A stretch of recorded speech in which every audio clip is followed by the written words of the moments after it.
That's the sound I like to hear. We're here at PGX 2024. I'm Travis with Guys, Games, and Beer. And I'm Tom with Guys, Games, and Beer, and today we are here with... Luke from Partners Best Games. Oh, okay. Show, Luke. Thanks for having me, guys. Cheers. Welcome to Wisconsin, where we drink beer all day long. Sounds great. What does Partners Best Games make? Well, we're kind of an indie game. I'm really just getting into this, and we've got a game called the COVID game, if you couldn't tell by my outfit. Okay, very on brand. Yeah, on brand, right? And the COVID game is a party game that basically is a safe way to relive the pandemic. You know, all those things that you couldn't do before, you're doing again. So what you do is you interact with other players by flipping cards, and you say like, hey, you want to go bowling? You want to go have a beer? You want to go to a game convention? And then based off of the card characteristics, you get COVID. All right, and then there's a dice roll element where you determine whether you're socially distant, wearing masks, indoors or outdoors, and guess what? You get more COVID. Yeah, it sounds like a game you avoid losing. Nobody really wins. Nobody really wins, but you can lose less than the other people around you. So correct, yeah. And you know, it's fun. Everybody has that experience, and I thought, why not make a game out of it? So it's a little tongue-in-cheek, but little trauma bonding, maybe. Yes, I like to think of it as treatment. Okay, so this is your therapy for all those years that we've suffered, people. Yes, 100%. All right. So is the game in development? Fully developed? What's the status? Fully of this developed. Game? I've got about 4,000 copies in my attic. You can go to www.partnersbestgames.com and order it online, or you can find me here, and we got some in the trunk of our car. All right. So wait a minute. This is sounding a little sketchy.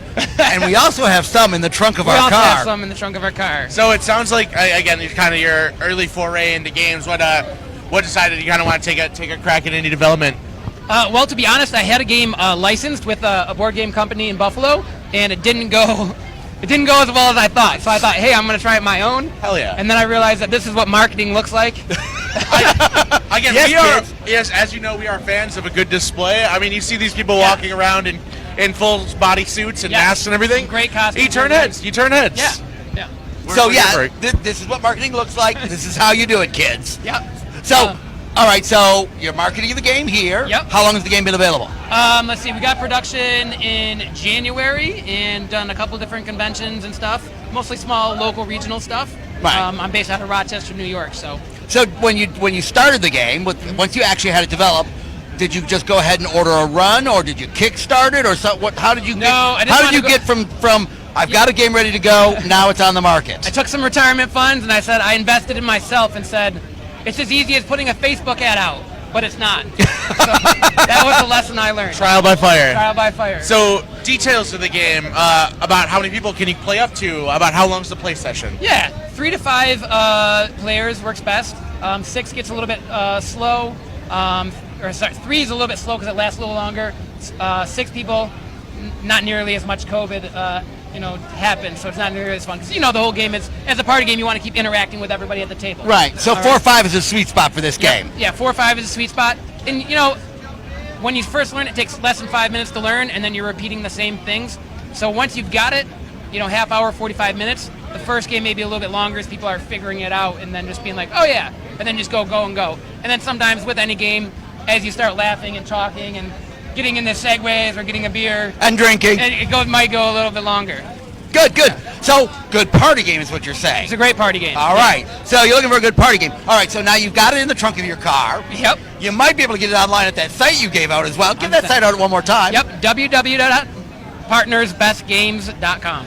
So are you doing any other distribution on this one? I'm open. If anybody has any ideas, So how about like the local game shops? I mean, have you approached them about it? I have. Guess what? Okay. No. COVID's a little polarizing, and some people are uncomfortable with it at their storefront. Okay, that's it.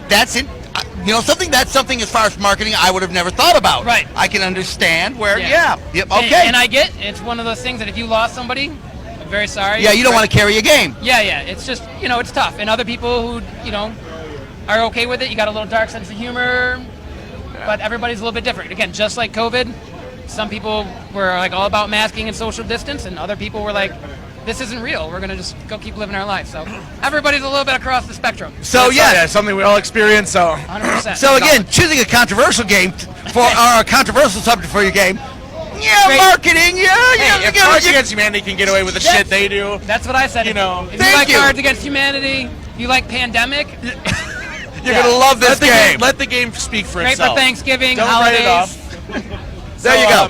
I saw you guys wandering the con floor. You guys been doing any play testing or anything? Any of that this weekend? I'm happy to play test with anybody. We weren't able to get a booth here. I don't know if it was just a matter of scheduling or whatever, but we didn't get a booth, so we're just kind of here walking around, having fun, meeting people. Cool. All right. So you said though you've got 2 games. There are 2 games, yes, with Party's Best Games. So the other one is less of a game, and it's a little bit more of a tool. So my background's in mental health, and I was working in schools with elementary school kids, and I would often find they would get referred, and when I asked them what's wrong, they would say, "Oh, I'm mad." Right? But that didn't help me understand it much. And so what I did is I have this game called Veer. Basically it's like a regular deck of cards, right? There's 4 suits: happy, sad, scared, and angry. And then there's different denominations. All right, so you've got thermometers on each card. So instead of ace through king, right, there's levels of feelings going from sad, gloomy, bummed up until depressed, heartbroken. All right, you're welcome to open up and look at it. But so it's like a regular deck of cards where you can play rummy, go fish with kids.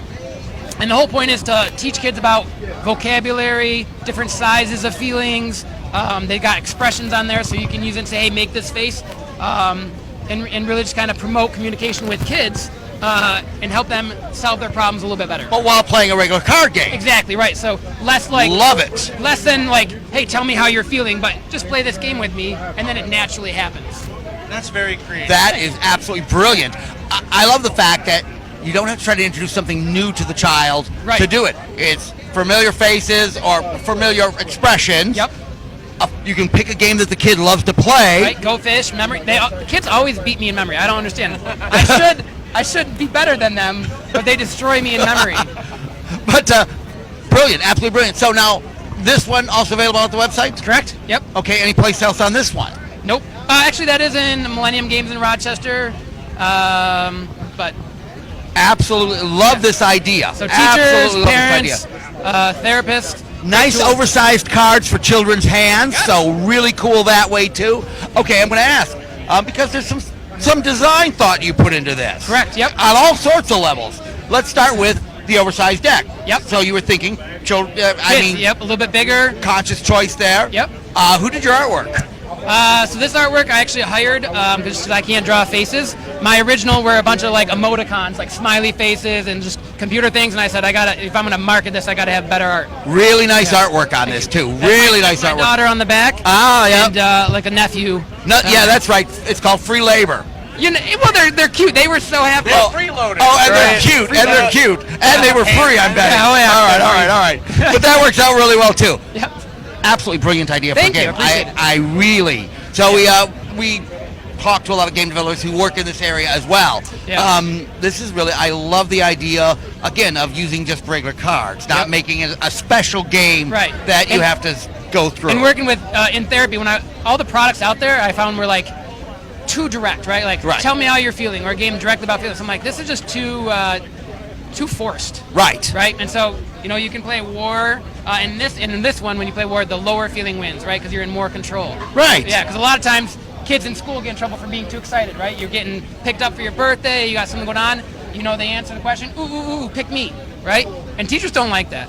So if you got a big happy feeling, that's not necessarily great for, in school. You got to learn how to control it, regulate, bring everything down. So learning about that intensity of feelings is really important to kids. Very cool. Okay, so one more time, if people want to find either COVID or Veer, thank you. Partnersbestgames.com. What's up? Time for beer. It rhymes with beer. Rhymes with, Veer it's a kid's game, really. Yeah, you're going to do that to a kid's game. Our disembodied voice off screen just said, it rhymes with beer. Yeah. That does make it easier to pronounce, though. Thank you. So definitely check these games out. We'll have links down below in the description on where to find them. We will be doing more interviews. We're live here at the Pittsburgh Gaming Expo. We're here for a couple more days, and we'll talk to you all later. Enjoy the rest of the show, guys. Enjoy the rest of the show all.